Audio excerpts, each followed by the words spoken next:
अफसोस है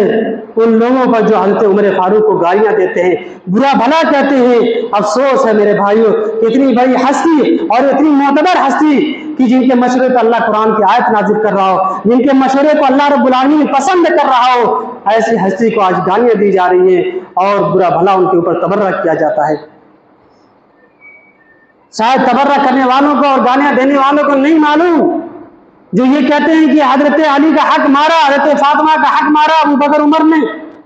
उनको नहीं मालूम कि वही हजरत अली रजी अल्लाह तआला अन्हु है जिन्होंने अपनी बेटी दी थी हजरत उमर फारूक को। याद रखिएगा ये पॉइंट की बात है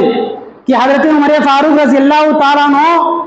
का निकाह हजरत अली बिन अबी तालिब यानी हजरत फातिमा की बेटी उम्मे कुलसूम के साथ हजरत उमर फारूक रजी अल्लाह तआला अन्हु की शादी होती है। और उनको गालियां देने वाले कहते हैं कि हजरत